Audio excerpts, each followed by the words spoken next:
கள்ளக்குறிச்சியில் கள்ள சாராயம் குடித்தவர்கள். இந்த மதுவிலக்கு காவல்துறை, பொதுவான காவல்துறை இவர்களினுடைய குறைபாடு மிகுதியாக இருக்கிறது என்பதை மறுக்க முடியாது. அரசு குழப்பத்தில் இருக்க முடியுமா? வானதி சீனிவாசன் கூட சொல்லியிருக்காங்க, இது அரசு நடத்திய கொலை. இது எடப்பாடியின் ஆட்சியில் நடந்திருந்தால் எதிர்க்கட்சியாகிய நாமும் அப்படித்தான் சொல்லியிருக்கோம். எடப்பாடி ஆட்சியில் கூட இது நடக்கல. ராஜா இது வந்து இந்து மதத்துக்கு எதிராக இந்த அறிக்கை இருக்குது, அரசு இதை ஏற்கக்கூடாது அப்படின்னு சொல்லியிருக்காரு. அதை எப்படி பார்க்கணும்? பள்ளி பிள்ளைகளிடத்திலே சாதி உணர்ச்சிகள் தூண்டிவிடப்படுவதற்கு இந்த கயிறுகள் ஒரு காரணமாக இருக்கின்றன. ஹிஜாப் போட்டு வரலாமா, அதை அனுமதிக்கணும்னு சொல்றீங்கல்ல, இதை மட்டும் அனுமதிக்க மாட்டோம்னு சொல்றீங்க.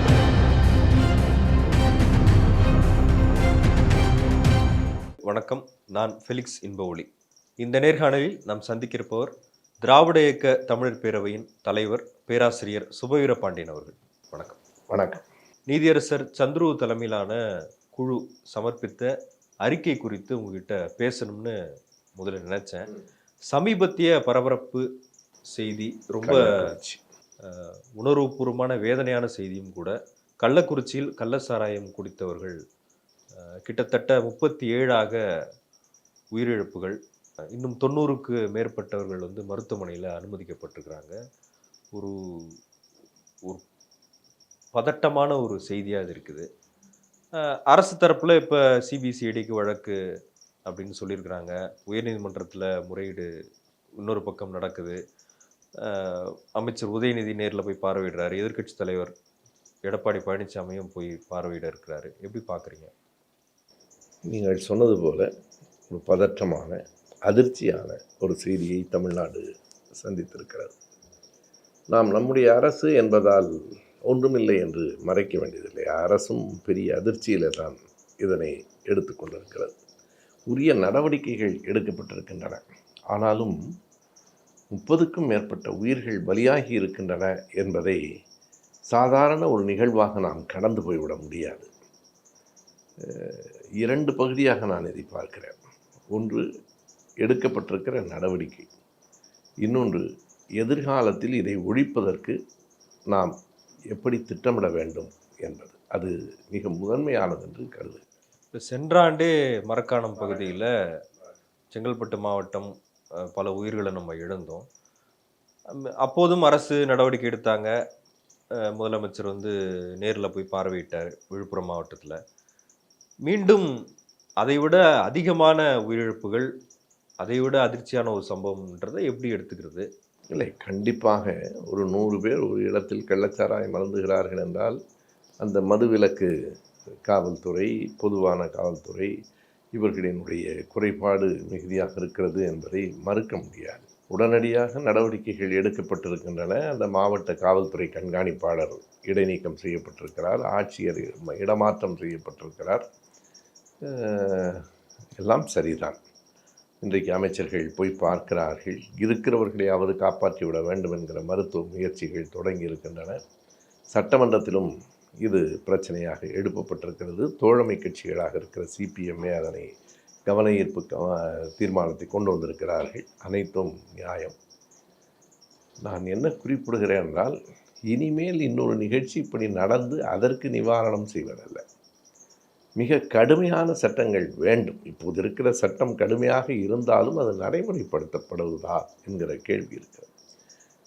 இப்படிப்பட்ட கள்ளச்சாராயம் காய்ச்சுகிறவர்களுக்கு ஆயுள் தண்டனை கொடுக்க வேண்டும்.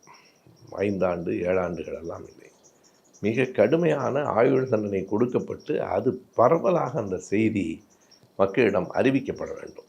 கள்ளச்சாராயம் காய்ச்சினால் ஆயுள் தண்டனை, நான் தூக்கு தண்டனை என்பதில் உடன்பாடு இல்லாதவன் என்பதால் ஆயுள் தண்டனை என்று கூறுகிறேன். வாழ்நாள் தண்டனை வழங்கப்படும் என்கிற போது அந்த குடும்பத்தினருக்கு ஒரு அச்சம் வரும். எனவே கடுமையாகத்தான் இன்றைக்கு அரசு பல்வேறு விதமான குழப்பங்களுக்கும் உள்ளாகித்தான் இருக்க முடியும். அரசு குழப்பத்தில் இருக்க முடியுமா? கண்டிப்பாக குழப்பத்தில் தான். ஏனென்றால் இப்படி ஒன்று நடந்திருக்கிறது. இதை நிச்சயமாக அரசு எதிர்பார்த்திருக்காது. அந்த சென்ற முறை போன ஆண்டு மெத்தனால் எங்கிருந்து வந்தது அப்படின்ற ட்ரேஸ் பண்ணிட்டாங்க, அது கேப்சர் பண்ணிட்டாங்க அப்படின்றதெல்லாம் பேசப்பட்டது. உண்மைதான். ஆனால் இந்த மெத்தனால் போன்றவைகளெல்லாம் ஒரு இடத்திலிருந்து தான் வருகின்றன என்று சொல்ல முடியாது. நான் கேள்விப்பட்டது பல இடங்களில் இவை இருக்கின்றன. அது மட்டுமல்லாமல் கெட்டுப்போன பேட்டரி எல்லாம் போட்டுத்தான் அந்த கள்ளச்சாராயத்தை காய்ச்சுகிறார்கள் என்றால் அப்போதுதான் அந்த போதை சட்டென்று ஏறும் என்பதற்காக. எனவே இது சமூகத்திற்கே மிக மிக ஆபத்தானது. இதில் கொஞ்சமும் கவனக்குறைவு இல்லாமல் அரசு செயல்பட வேண்டும். அரசுக்கான பெரிய எச்சரிக்கை தான் சமூகத்துக்கு, அரசுக்கு, நாட்டுக்கு எல்லோருக்குமே ஒரு பின்னடைவை தருகிற ஒரு பெரிய எதிர்பாராத அதிர்ச்சியாக இந்த கள்ளக்குறிச்சி சம்பவம் நிகழ்ந்திருக்கிறது. நாம் வேண்டி கேட்டுக்கொள்வதெல்லாம் கள்ளக்குறிச்சி கடைசியாக இருக்கட்டும் என்பது தான். சட்டமன்ற உறுப்பினர் வானதி சீனிவாசன் கூட சொல்லியிருக்கிறாங்க, இது அரசு நடத்திய கொலை. ஏற்கனவே தமிழ்நாடு போதை மாநிலமாக இருக்கிறது, கஞ்சா விற்பனை அதிகரிச்சிருக்குது. அந்த குற்றச்சாட்டு பரவலாக எல்லாருமே சொல்கிறாங்க. தேர்தல் நேரத்தில் எடப்பாடி பழனிசாமி ஃபோட்டோலாம் காமிச்சு கூட பேசினார். இப்போ அதை உறுதிப்படுத்துகிற மாதிரியான ஒரு சம்பவமாக அதை நீங்கள் பார்க்கலையா?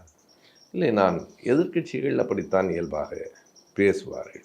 நான் வெளிப்படையாக சொல்லுகிறேன், இது எடப்பாடியின் ஆட்சியில் நடந்திருந்தால் எதிர்க்கட்சியாகிய நாமும் அப்படித்தான் சொல்லியிருப்போம். அதில் ஒன்றும் எடப்பாடி ஆட்சியில் கூட இது நடக்கலை.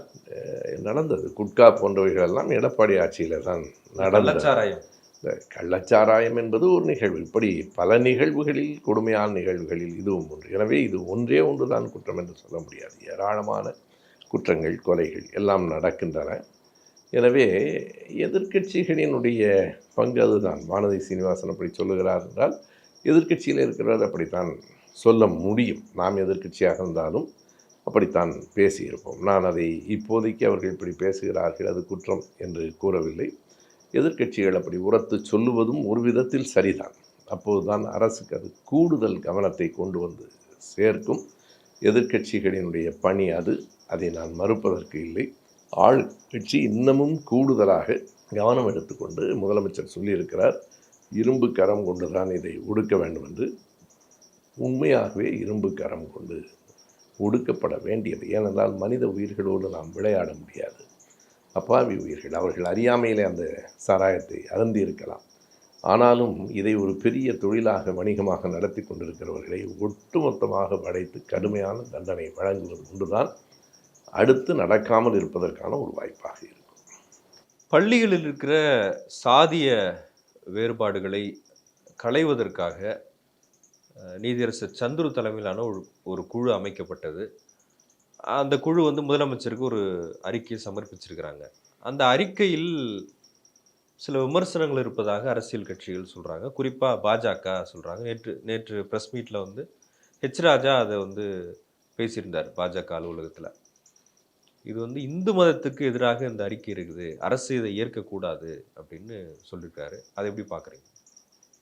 அதாவது இந்த நீதியரசர் சந்துரு அவர்களினுடைய பரிந்துரைகளை ஏற்கக்கூடாது அல்லது அவற்றில் திருத்தம் செய்து ஏற்க வேண்டும் என்று சொல்லுவதெல்லாம் சரி. இது இந்து மதத்திற்கு எதிரானது என்று ஹெச் ராஜா போன்றவர்கள் சொல்லுவது எப்படி என்று எனக்கு புரியவில்லை. ஏனென்றால் திலகமிடக்கூடாதுன்னு இல்லை, முதலில் கயிறு கட்டுவது எந்த இந்து மதத்தின் வேதத்தில், உபநிடதத்தில், ஆகமத்தில், புராணத்தில், இதிகாசத்தில் எங்கு சொல்லப்பட்டிருக்கிறது? நம்பிக்கை என்பது பல்லாயிரக்கணக்காக இருக்கலாம். நாம் சொல்லுவது இந்த கயிறு கட்டுவது கூடாது என்று சொல்வதற்கான அடிப்படை நோக்கம் எந்த மதத்திற்கும் எதிரானதல்ல. சாதி கலவரங்கள் வரக்கூடாது. அதுவும் பள்ளி பிள்ளைகளிடத்திலே சாதி உணர்ச்சிகள் தூண்டிவிடப்படுவதற்கு இந்த கயிறுகள் ஒரு காரணமாக இருக்கின்றன. எனவே கயிறு கட்டுவது என்பது நீங்கள் வேறு எந்த விதமான மதம் சார்ந்த சடங்கும் இல்லை. அது சாமி கயிறாக இருந்தது ஒரு கட்டத்தில், இப்போது சாதி கயிறாக மாறி இருக்கிறது. முழுக்க முழுக்க இந்த சாதியை சார்ந்தவர்கள் இந்த வண்ணத்திலே கயிறு கட்டுவது, தங்களினுடைய மிதிவண்டிகளிலே இந்த வண்ணத்திலே அந்த பெயிண்ட் அடிப்பது போன்றவைகளெல்லாம் சாதி மேலும் மேலும் வலுப்பெறுவதை, அதன் மூலமாக சாதி மோதல்கள் உருவாவதைத்தான் காட்டுகிறது. குறிப்பாக தென் மாவட்டங்களில் இது கூடுதலாக ஆகி கொண்டிருக்கிறது. எனவே சாதி மோதல்களை தடுப்பதற்கு ஒரு பரிந்துரை இன்றைக்கு வந்திருக்கிறது. அரசு அதை அப்படியே ஏற்றுக்கொள்ளுகிறதா, அதில் சில திருத்தங்களோடு அதை ஏற்றுக்கொள்ளுகிறதா, மறுக்கிறதா என்கிற மூன்றும் அரசுக்கு இருக்கிற உரிமை. ஆனால் இது மதத்துக்கு எதிரானது என்று சொன்னால் மறைமுகமாக இந்து மதம் என்பது சாதிகளின் தொகுப்பு தான் என்பதை ஹெச் ராஜா ஒப்புக்கொள்கிறார் என்று பொருள். இல்ல என் கையில நான் ஒரு கயிறு கட்டியிருக்கேன். அவர் கையில கயிறு கட்டியிருக்காரு. இதெல்லாம் எந்த அத பார்த்தா உங்களுக்கு ஜாதி தெரியுதா என்ன? அப்படின்னு மதம் கேட்கிறேன். சார்ந்ததல்ல. நீங்கள் சொன்ன மாதிரி வேண்டுமானால் அது நம்பிக்கை சார்ந்ததாக இருக்கலாம். அந்த நம்பிக்கை என்பதே சாதிய மோதல்களுக்கு இடம் கொடுக்குமானால் உங்கள் நம்பிக்கையை ஒதுக்கி வைத்துவிட்டு நாட்டில் அமைதியை காப்பாற்ற வேண்டியது அரசின் பொறுப்பு. இப்போது அரசுக்கு கடமை இல்லையா என்று கேட்கிறார்கள் இல்லையா? அரசுக்கு பல கடமைகள் இருக்கின்றன. உங்களினுடைய நம்பிக்கை, நீ வீட்டில் கட்டிக்கொள். நீ பொது இடத்திற்கு வருகிற போது, குறிப்பாக பள்ளிக்கூடத்துக்கு வருகிற போது, இந்த கயிறுகளை வண்ண வண்ண கயிறுகளை கட்டி கொண்டு வருவது, அதன் மூலமாக மோதல்கள் வருவது என்பதை கண்கூடாக நாம் பார்த்த பிறகுதான் இந்த குழுவே அமைக்கப்படுகிறது. இந்த குழுவின் நோக்கமே சாதி மோதல்கள் வரவிடாமல் தடுப்பதல்ல, வந்திருக்கிறது என்பதை காட்டி இனி மூடாமல் நிறுத்துவது என்பதுதான் அதனுடைய நோக்கம். எனவே இந்த குழுவினுடைய பரிந்துரையின் நோக்கம் மிக சரியானது, மிக உயர்ந்தது. அதனை எதிர்த்து இவர்கள் சொல்லுகிற காரணங்கள் நியாயமற்றவை. நான் நினைக்கிறேன் சாதி மோதல்கள் இருந்து கொண்டே இருந்தால்தான் தாங்கள் கட்சியை வளர்க்க முடியும் என்று ஹெச் ராஜா போன்றவர்கள் கருதுகிறார்களா என்பது நமக்கு தெரியவில்லை. இதற்கும் மதத்துக்கும் தொடர்பு இல்லை. திலகமிடுவது என்று கேட்கிறார்கள். அந்த திலகமிடுவது என்றால் பொட்டு வைத்து கொண்டு வருவதை அவர்கள் சொல்லவில்லை. நாம் பார்க்கலாம். நாம் தமிழ்நாட்டில் பொட்டு வைப்பதற்கும் வடநாட்டில் ஆர்எஸ்எஸ்காரர்கள் வைத்து கொண்டிருக்கிற பொட்டுக்கும் வேறுபாடு உண்டு. அந்த பொட்டு ஒரு அடையாளம், வெறும் பொட்டு அல்ல. அது வெறும் நெற்றியிலே எடுக்கிற திலகம் அல்ல. நான் போட்டிருக்கிற கருப்பு சட்டை சாதாரண கருப்பு சட்டை இல்லை, இதற்கு ஒரு அடையாளம் உண்டு. அதுபோல் அவர்கள் நெற்றியிலே வைத்து கொள்கிற அந்த திலகத்துக்கு ஒரு அடையாளம், ஒரு சாயல், ஒரு நோக்கம் இருக்கிறது. அது மோதல்களை உருவாக்குகிறது என்பதற்காகத்தான் அந்த பரிந்துரை வந்திருக்கிறது. மத அடையாளங்கள் கூடாது அப்படிங்கிறது அந்த பரிந்துரையில இல்ல. அப்படியா? மத அடையாளங்கள் கூடாது என்று நாம் சொல்லவில்லை. திருநீர் அணியக்கூடாது என்று சொல்லவில்லை. ஹெச் ராஜா சொல்றாரு ஹிஜாப் போட்டு வரலாமா, அதை அனுமதிக்கணும்னு சொல்றீங்கல்ல, இதை மட்டும் அனுமதிக்க மாட்டோம் எப்படி சொல்வீங்க? திருநீர் அணியக்கூடாது என்று சொல்லவில்லை, திருமண் இடக்கூடாது என்று சொல்லவில்லை, சிலுவை அணியக்கூடாது என்று சொல்லவில்லை. நீங்கள் ஒரு சாதியின் அடையாளமாக வண்ணங்களை தீட்டக்கூடாது, சாதியின் அடையாளமாக வண்ணக்கயிறுகளை கட்டக்கூடாது என்று. இதற்கும் மதத்துக்கும் எந்த தொடர்பும் இல்லை. இது சாதி மோதல்களை தவிர்ப்பதற்காக மட்டுமே சொல்லப்பட்டிருக்கிற பரிந்துரை. அந்த பகுதியில் பெரும்பான்மை சமூகத்தை சேர்ந்தவர் அந்த பள்ளியில் இருக்கக்கூடாது, வேலை செய்யக்கூடாது அப்படின்றது, அது எப்படி, அது சாத்தியமா, அதுக்கு வாய்ப்பு இருக்கா? இது போன்றவைகளை நாம் மறு ஆய்வு செய்யலாம். நான் அதை ஏற்கிறேன். அதாவது அந்த பகுதியில் பெரும்பான்மையாக இருக்கிறவர்களுக்கு அங்கே வேலைவாய்ப்பு கொடுக்கக்கூடாது என்று நாம் சட்டமாக சொல்ல முடியாது. அதற்கு காரணம், அப்படி ஒரு பரிந்துரை வந்திருப்பதற்கு காரணம், அந்த பகுதியில் பெரும்பான்மையாக உள்ள சாதியை சார்ந்தவர் தலைமை ஆசிரியராக இருக்கிற போது அந்த சாதிய ஊக்குவிப்பு கூடுதலாக இருக்கிறது என்று கருதுவது தான். எனவே நாம் அதனை நேரடியாக அப்படி சட்டமாக கொண்டு வர முடியுமா என்று தெரியவில்லை. அது நீதிபதி அவர்களினுடைய பரிந்துரை. அரசு அதில் என்ன மாற்றங்களை செய்ய வேண்டும் என்று சிந்திக்கலாம். அதிலுமே கூட இப்போ அரசு ஆதிதிராவிடர் பள்ளி, அரசு கள்ளர் பள்ளி, இப்போ அந்த பெயர்களும் கூட தேவையில்லை, அதையும் மாற்றி அமைக்கலாம் அப்படிங்கிற திட்டம் வந்து அதை எப்படி பார்க்குறது? அதில் நாம் கொஞ்சம் கவனமாக இருக்க வேண்டும் என்று நான் கருதுகிறேன். இந்த அரசு கள்ளர் பள்ளி, அரசு ஆதிதிராவிடர் பள்ளி என்பதெல்லாம் குறிப்பிட்ட சமூகங்களுக்கு ஆங்கிலேயர்களின் காலத்திலிருந்து கல்வி மறுக்கப்பட்டது.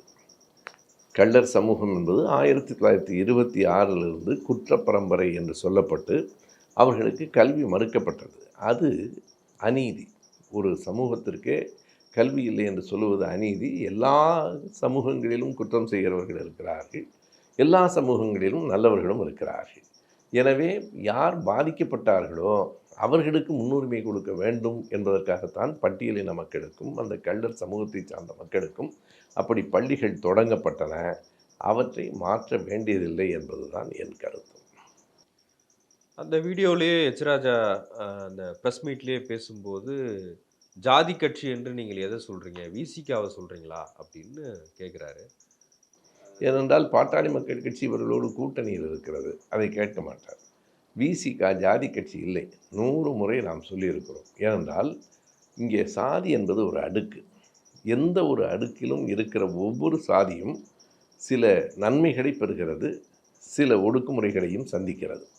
தனக்கு மேலே பலர் இருந்தாலும் தனக்கு கீழேயும் சிலர் இருக்கிறார்கள் என்பதில் ஒரு நிறைவு கொள்கிறது. இதுதான் இந்த சாதிய அடுக்கினுடைய உளவியல். ஆனால் சாதியால் எந்த பயனையும் பெறாமல் இழிவுகளை மட்டுமே ஏற்றிருக்கிறவர்கள் யார் என்றால் பட்டியலின மக்கள் தான். இந்த சாதி அடுக்கின் கீழே இருக்கிறவர்கள் ஒரு அமைப்பை வைத்திருப்பது, சங்கத்தை வைத்திருப்பது, கட்சியை வைத்திருப்பது சாதியை வளர்ப்பதற்கல்ல, சாதியை ஒழிப்பதற்குத்தான். சாதி இருப்பதால் பார்ப்பனர்களுக்கு எல்லா நன்மையும் உண்டு. சாதி இருப்பதால் நன்மைகளும் தீமைகளும் இடைச்சாதியினருக்கு உண்டு.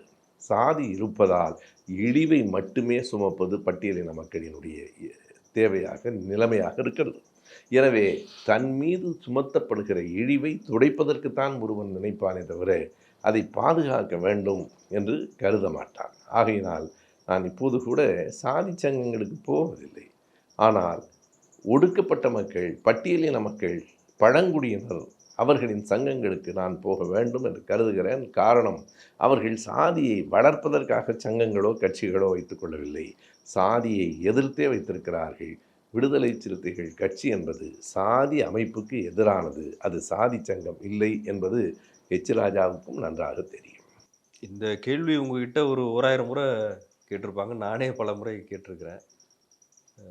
பெரியார் மண், திராவிட மண்லாம் சொல்கிறோம். ஆனாலும் ஜாதியை எதிர்த்து இன்றளவும் இந்த அளவுக்கு போராட வேண்டிய ஒரு சூழல் வந்து இருந்துக்கிட்டே இருக்குது.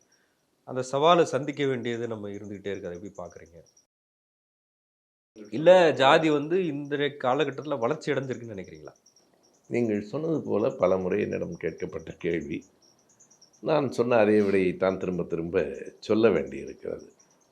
எந்த விலங்கையும் உடைப்பது கடினம். கைகளில் மாட்டப்படுகிற விலங்கு கால்களில் மாட்டப்படுகிற போது இன்னும் கொஞ்சம் கடினமான விலங்காக இருக்கிறது. உடல் முழுவதும் சங்கிலி போட்டு பிணைக்கப்பட்டிருக்கிறவர்களை நாம் பார்க்கிறோம். இந்த விலங்குகளை எல்லாம் உடைப்பது கடினம் என்றால், இவற்றை விட சாதி என்பது நம் மூளையில் போடப்பட்டிருக்கிற விலங்கு, உடைப்பது மிக மிக கடினம்தான். அதற்கான போராட்டம் தான் தொடர வேண்டும். நீங்கள் எண்ணி பார்த்தால் இத்தனை ஆண்டுகளில் திராவிட இயக்கம் 1 நூற்றாண்டுக்கு மேலாகிவிட்டது, சாதி ஒழியவில்லையே என்று பலரும் கேட்கிறார்கள். சாதியின் வயது 2000 ஆண்டு கால சாதி நஞ்சை, அந்த நச்சு மரத்தை வெறும் 1 நூற்றாண்டு வாளால் வெட்டி வீழ்த்திவிட முடியாது.